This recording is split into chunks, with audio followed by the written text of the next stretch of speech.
So how does AMD's budget Radeon RX 550 graphics card handle Grand Theft Auto 5? You may be surprised, but you may be disappointed too. On one hand, you have a budget product able to handle GTA 5 to a fair degree, even at 1080p. On the other hand, you can get a much more powerful graphics card for another $20 or $30. Initially, I tested the RX 550 with the built-in benchmark tool followed by some gameplay. We have every main option set to its highest degree with FXAA at 1080p, and of course none of the advanced graphics options are being used. The RX 550 is paired with 8GB of DDR3 memory and the venerable Core i3-2120 in my wife's 5-year-old Gateway desktop PC. It may be a 6-year-old processor, but it's still a useful CPU for mainstream gaming. In effect, it's still a viable example of the kind of systems being used for casual titles, esports, and light mainstream gaming. Off the bat, the 550 fails to maintain a consistent 30 frames per second as viewed in the benchmark. The consolation is that we are running settings that are a cut above what the Xbox One and PS4 versions of GTA 5 feature, and still at 1080p. The RX 550's 1200 GFlops of compute at full boost does sit below the 1300 GFlops present in the Xbox One and 1800 GFlops in the PS4, but does sport 4th gen GCN Polaris architecture and should benefit from its optimizations. Such frame time inconsistencies are much more pronounced in gameplay, as sub 25 FPS is often the norm. This card was aimed at the esports and low-end market for a reason, and by that notion it's definitely going to open up a massive world of possibilities for those stuck with integrated graphics, but can be seen as too weak for mainstream PC gaming. I also can't deny the older Core i3 present is part of the problem, but as mentioned earlier, I wanted to test this card in a manner akin to who it's for. In general, the CPU does keep up for the most part, and we're going to need to reduce settings for faster frame rates. But first, let's look at some gameplay on these high settings.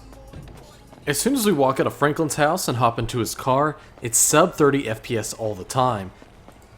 Personally, I find this unacceptable despite as amazing as the game looks. I drove through this very busy part of Los Santos for the specific reason of taxing the RX 550 with lots of traffic, pedestrians, and this gorgeous sunset that was happening at the right time. GTA 5 without max traffic, pedestrian, and variety settings is simply mundane, and I ill-advise against reducing it. Even busier is downtown, where even during regular daylight hours we fail to maintain the 30 FPS threshold, which makes hitting moving targets all that more difficult.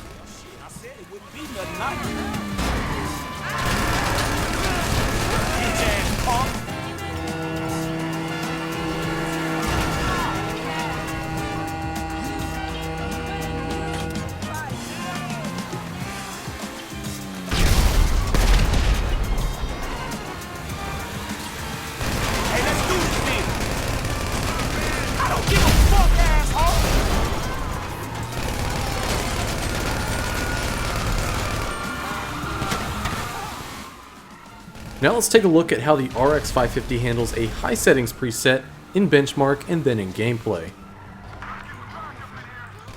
Just about all settings have been reduced to high, with 2x reflection MSAA, 8x anisotropic filtering, but post-processing effects were left at very high, and this was to keep the depth of field effects fully intact. We're still using 1920 by 1080p resolution with FXAA enabled. What seems a major reduction on paper is for the most part barely a reduction in overall quality that yields a very nice boost in frame rate. The ability to play Grand Theft Auto 5 on such a cheap graphics card with good quality is certainly pretty awesome, though I'll still argue in favor of a manageably more expensive RX 560 or GTX 1050. Also to thank is 2 years of patches and optimizations. GTA 5 in its current state is definitely not the same beast it was at launch. 2GB cards can run the very high settings textures, provided you have ample amounts of system memory to keep the beast fed. A newer CPU is still in your favor though, as this i3-2120 is the source of some 30 FPS dips.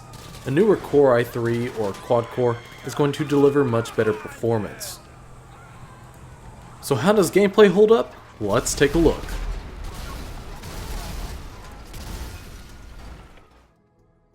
Just like in the benchmark, the frame rate has climbed well out of the 30 FPS threshold last time we were here with Franklin. To reiterate, we are using the same high preset I used in the benchmark, and we have bore fruit of a much smoother experience. Downtown, once again, is still some trouble, but this is a fault of the CPU, not the RX 550. You can see the CPU usage rate hitting the stratosphere, while the RX 550 has yet tapped out.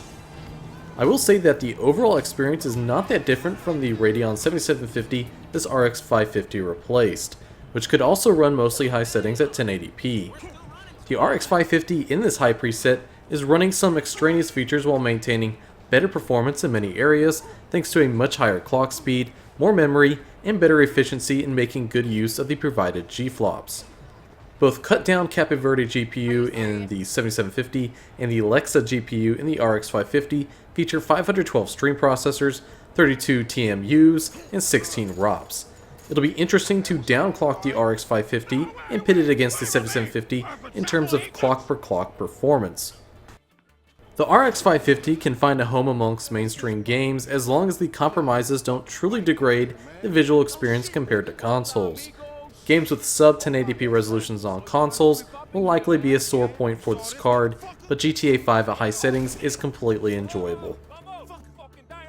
This will be the first of many videos where I pit the RX 550 against today's mainstream titles. The next feature will be how well the RX 550 handles Titanfall 2, of which I will say was quite surprising. Stay tuned to my channel by getting subscribed so you don't miss out. Thanks for watching. Take the bike and meet me at the car wash round the way. Be cool, my nigga.